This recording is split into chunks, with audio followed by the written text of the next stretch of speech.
पेश है विधानमंडल में आज की कार्रवाई की समीक्षा। पहली समीक्षा विधानसभा से। विधानसभा में आज नेता सदन व मुख्यमंत्री योगी आदित्यनाथ ने क्षेत्र विधायक निधि को 5 करोड़ किए जाने की घोषणा की और विधानसभा के अधिकारियों व कर्मचारियों का मानदेय 1000 दिए जाने की भी घोषणा की। सदन में ध्वनिमत से उत्तर प्रदेश विनियोग विधेयक 2022 को पारित कर दिया गया और सदन अनिश्चितकाल के लिए स्थगित कर दिया गया। बजट पर चर्चा का जवाब देते हुए नेता सदन और मुख्यमंत्री योगी आदित्यनाथ ने कहा कि हमारी सरकार में योजनाएं जाति, मजहब और धर्म के नाम पर नहीं बनाई जाती, जबकि सबका साथ, सबका विकास और सबका विश्वास को आधार में रखकर योजनाओं पर अमल किया जाता है। उन्होंने कहा कि हमारी सरकार में सबका विकास हुआ है, लेकिन तुष्टीकरण नहीं किया गया है। विकास तो सबका होगा, लेकिन तुष्टीकरण के लिए कोई जगह इस सरकार में नहीं है। इससे पूर्व सदन में छुट्टा जानवरों के मसले पर समाजवादी पार्टी के सदस्यों ने वॉकआउट भी किया। विधानसभा में मंगलवार को बजट पर हुई चर्चा का जवाब देते हुए नेता सदन और मुख्यमंत्री योगी आदित्यनाथ ने कहा कि यदि समस्या के बारे में कोई सोचता है तो 10 बहाने मिल जाते हैं, लेकिन अगर समस्या के समाधान के बारे में सोचा जाए तो 10 रास्ते निकल आते हैं। उत्तम समय कभी भी नहीं आता है, समय को उत्तम बनाना पड़ता है। यही फर्क है। भाजपा समाधान निकाल लेती है और गांव, गरीब, किसान की चिंता करते हुए योजनाओं का क्रियान्वयन कर रही है। नेता सदन ने पिछली समाजवादी पार्टी सरकार में तत्कालीन मुख्यमंत्री अखिलेश यादव द्वारा एक बेसिक शिक्षा के स्कूल के दौरे की घटना का जिक्र करते हुए नेता प्रतिपक्ष पर तंज कसते हुए कहा कि बच्चे मन के सच्चे होते हैं और जो बोला होगा उन्होंने सच ही बोला होगा, क्योंकि राहुल गांधी और इनमें ज्यादा फर्क नहीं है। फर्क सिर्फ इतना है कि राहुल गांधी देश के बाहर यूपी की बुराई करते हैं, जबकि नेता प्रतिपक्ष यूपी के अंदर ही बुराई करते हैं। उत्तर प्रदेश में जो भी विकास हुआ है हमने नहीं किया। इससे पहले समाजवादी पार्टी, बहुजन समाज पार्टी और कांग्रेस ने लंबे समय तक प्रदेश में शासन किया, लेकिन परिणाम नहीं आया, क्योंकि आप समस्या पर चिंता करते हैं, हम समस्या के समाधान पर सोचते हैं और करते भी ऐसा ही है। हमारी सरकार समाधान पर ज्यादा सोचती है, तभी प्रदेश की जनता को केंद्र और राज्य सरकार की योजनाओं का लाभ पूरी ईमानदारी के साथ मिल रहा है। उन्होंने कहा कि पहले बजट का 8% हम लोग पुराने ऋणों को देय में खर्च करते थे, अब यह धनराशि 7.6% रह गई है। इस दौरान हमने प्रति व्यक्ति आय को दोगुना करने में सफलता पाई है, औद्योगिक विकास को एक नई गति दी है। उन्होंने कहा कि 2012 से 17 के बीच कुल 5.20 लाख करोड़ का ऋण वितरण हो सका था। हमारे 5 सालों के कार्यकाल में 9,52,000 करोड़ का ऋण वितरण किया गया है। बैंकों के व्यवसाय बढ़ा है। उन्होंने कहा कि उत्तर प्रदेश का बजट प्रबंधन महत्वपूर्ण है। कोरोना की चुनौतियों और इंफ्रास्ट्रक्चर के अभूतपूर्व कार्यों, लोक कल्याण की अनेक योजनाओं के बाद भी हमने एफआरबीएम को तय सीमा 4.5% के सापेक्ष स्वयं को 3.96% तक ही रखा है। यह हमारा कुल वित्तीय प्रबंधन है। नेता सदन ने कहा कि यह हमारी सरकार का 6वां बजट था। नेता प्रतिपक्ष को हमारे लोक कल्याण संकल्प पत्र की बातें याद आ रही थी।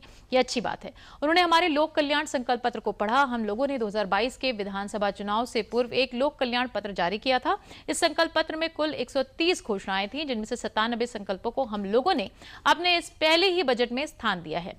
इसके लिए 54,883 करोड़ रुपए का प्रावधान किया गया है। यह संकल्प है तो संकल्प में बहाना नहीं चलेगा, हर संकल्प पूरा होगा। उन्होंने कहा कि प्रधानमंत्री ने आज प्रदेश के किसान सम्मान निधि की 11वीं किस्त प्रदेश के 2,55,00,000 किसानों के खातों में डीबीटी के माध्यम से ट्रांसफर की गई है।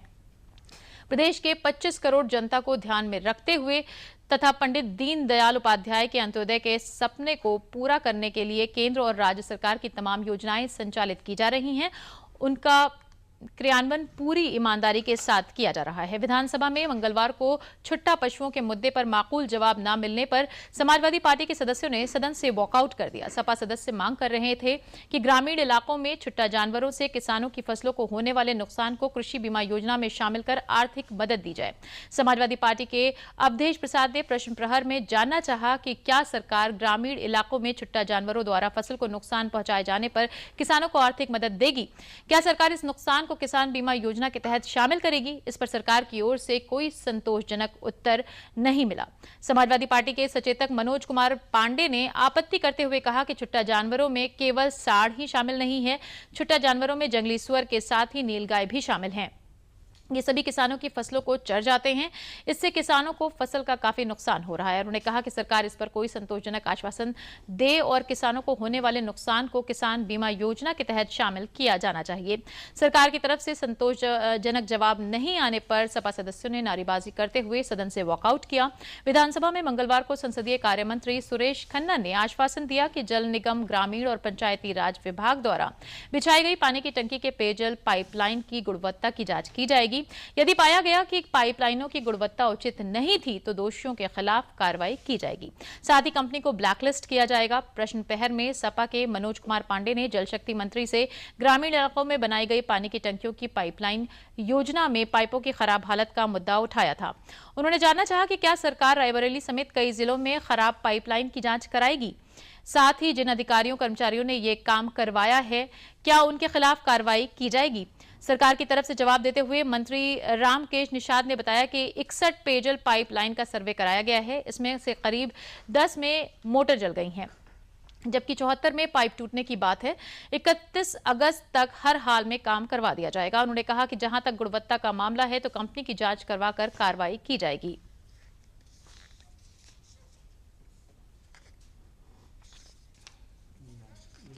और अब समाचार विधान परिषद से। विधान परिषद में आज उत्तर प्रदेश कराई जाने वाली विभिन्न प्रतियोगी परीक्षाओं और परीक्षाओं का पेपर लीक होने, राशन कार्ड सरेंडर के लिए चलाए जा रहे अभियान पर उपजी भ्रांतियों और शिक्षकों को मूल्यांकन कार्य में लगाए जाने से में अधिकारियों द्वारा की जा रही मनमानी का मामला गूंजा। सरकार की ओर से जवाब देते हुए मंत्री जसपाल सैनी ने कहा कि कोई पर्चा लीक नहीं हुआ है, जिसके बाद सपा सदस्यों ने सदन से वॉकआउट किया।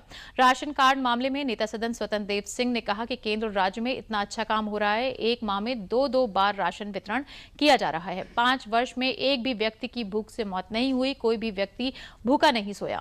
अपात्रों को दिए गए राशन की वसूली किए जाने का शासन से कोई आदेश नहीं दिया गया। समय समय पर राशन कार्डों का सत्यापन होता रहा। सभी जिलाधिकारियों और जिला पूर्ति अधिकारियों को सत्यापन करने के निर्देश दिए गए हैं, मानक पूर्ववत ही हैं। कोई नई शर्त सरकार ने लागू नहीं की है। शून्य प्रहर में सपा के लाल बिहारी यादव, बलराम यादव, आशुतोष सिन्हा एवं अन्य सदस्यों ने उत्तर प्रदेश के अधीन किसी भी आयोग व बोर्डों के माध्यम से कराई जाने वाली परीक्षाओं, प्रतियोगिताओं और परीक्षाओं का पेपर लीक होने वाले गिरोहों के विरुद्ध कठोर कार्रवाई कराए जाने का मामला कार्यस्थगन के रूप में उठाया। सूचना की ग्रहता पर सपा के रणविजय सिंह, डॉक्टर मान सिंह यादव, आशुतोष सिन्हा एवं नेता प्रतिपक्ष लाल बिहारी यादव ने विचार करते हुए कहा कि प्रतियोगी परीक्षाओं के पेपर लीक होने से लाखों अभ्यर्थियों का भविष्य संकटमय हो गया है। कई प्रतियोगियों की आयु सीमा समाप्त हो रही है। सरकार के जिम्मेदार अधिकारियों की लोक सेवा के प्रति कोई रुचि नहीं है। इसी कारण लगातार प्रतियोगी परीक्षाओं के पेपर लीक होने की घटनाएं ज्यादा घटित हो रही हैं, जिसके कारण रोजगार न पाने वाले नवयुवकों में सरकार व शासन प्रशासन के प्रति भारी रोष व्याप्त है। सरकार की ओर से जवाब देते हुए जसपाल सैनी ने कहा कि कोई पर्चा लीक नहीं हुआ है, जिस पर सदस्यों ने कहा कि कुछ मामले में कार्रवाई हो रही है, लोग गिरफ्तार भी हुए हैं, सरकार गलत बयानी कर रही है। इसके बाद सपा के सभी सदस्य सदन से वॉकआउट कर गए। बसपा के अतर सिंह राव, भीमराव अंबेडकर एवं दिनेश चंद्रा ने प्रदेश में राशन कार्ड सरेंडर के लिए चलाए जा रहे अभियान के नाम पर अधिकारियों द्वारा राशन कार्ड धारकों का उत्पीड़न किए जाने का मामला कार्यस्थगन के रूप में उठाया। सूचना की ग्रहता पर अतर सिंह राव एवं भीमराव अंबेडकर ने विचार व्यक्त किए। श्री अंबेडकर ने कहा कि क्या बिना सरकार की अनुमति के जिलाधिकारियों ने आदेश जारी कर सकते हैं। जिलाधिकारियों ने कहा कि राशन कार्ड सरेंडर कर दें, अन्यथा वसूली होगी। उन्होंने कहा कि अब चुनाव हो चुका है, जब चुनाव शुरू होगा तो 6 माह पहले फिर देने लगेंगे। नेता सदन स्वतंत्र देव सिंह ने कहा कि केंद्र और राज्य में इतना अच्छा काम हो रहा है, एक माह में 2-2 बार राशन वितरण किया जा रहा है। 5 वर्ष में एक भी व्यक्ति की भूख से मौत नहीं हुई है, कोई भी व्यक्ति भूखा नहीं सोया और ना ही भूख से मरा। अपात्रों को दिए गए राशन की वसूली किए जाने का शासन से कोई आदेश नहीं दिया गया। समय समय पर राशन कार्डों का सत्यापन होता रहा। सभी जिलाधिकारियों और जिला पूर्ति अधिकारियों को सत्यापन करने के निर्देश दिए गए हैं, मानक पूर्ववत ही हैं। कोई नई शर्त सरकार ने लागू नहीं की है। कांग्रेस के दीपक सिंह ने प्रदेश के राजस्व विभाग में राजस्व मामले को निस्तारण समय सीमा के अंतर्गत न कराए जाने का मामला कार्यस्थगन के रूप में उठाया। सूचना की ग्रहता पर दीपक सिंह ने कहा कि जिस न्याय में देरी हो वो किसी अन्याय से कम नहीं होती। उन्होंने अमेठी अंतर्गत उप जिलाधिकारी गौरीगंज के यहां ग्राम सभा कटरा लालगंज में कुलदीप सिंह के पिता द्वारा दायर वाद में आज भी चल रहा है। तमाम मामले ऐसे हैं जिन्हें बाबा ने दायर किया, अब पोते मुकदमे लड़ रहे हैं। नेता सदन स्वतंत्र देव सिंह ने सदन को तथ्यों से अवगत कराया। उन्होंने कहा कि पारिवारिक मामले हैं, नियमानुसार निस्तारण कर दिया जाएगा। अधिष्ठाता नरेश चंद्र उत्तम ने सूचना पर कार्यस्थगन अस्वीकार कर आवश्यक कार्रवाई के लिए सरकार को संदर्भित किए जाने के निर्देश दिए। शिक्षा दल के सुरेश कुमार त्रिपाठी ने, ध्रुव कुमार त्रिपाठी ने सहायता प्राप्त माध्यमिक विद्यालयों में कार्य करने वाले शिक्षकों एवं कर्मचारियों को राजकीय शिक्षकों की भांति एनपीसी के खाते की धनराशि और ब्याज का आकलन कराए जाने का मामला कार्य स्थगन के रूप में उठाया। उन्होंने कहा कि शिक्षक कर्मचारी के वेतन से पेंशन के हिस्से का पैसा कट जाता है, लेकिन राज्यांश नहीं जमा होता। नेता सदन ने कहा कि विश्वास दिलाता हूं कि कोई भी भ्रष्टाचार पनपने नहीं पाएगा। शिक्षकों के साथ जो भी ऐसा भेदभाव कर रहा है उन्हें छोड़ा नहीं जाएगा। निर्दलीय समूह के राज बहादुर सिंह चंदेल, डॉक्टर आकाश अग्रवाल ने वित्तहीन विद्यालयों के शिक्षकों को मूल्यांकन कार्य में लगाए जाने के अधिकारियों द्वारा मनमानी की जाने का मामला कार्य स्थगन के रूप में उठाया। ग्रहता पर राज बहादुर सिंह चंदेल, डॉक्टर आकाश अग्रवाल एवं नेता विरोधी लाल बिहारी यादव ने विचार व्यक्त किए।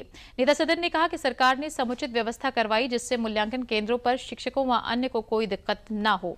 इसके बाद सदन में उत्तर प्रदेश औद्योगिक क्षेत्र विकास संशोधन विधेयक 2022, उत्तर प्रदेश राज्य विश्वविद्यालय संशोधन विधेयक 2022, उत्तर प्रदेश निजी विश्वविद्यालय द्वितीय संशोधन विधेयक 2022, उत्तर प्रदेश विनियोग विधेयक 2022 सदन की मेज पर रखे गए। इसी के साथ विधानमंडल समाचार समाप्त हुए। नमस्कार।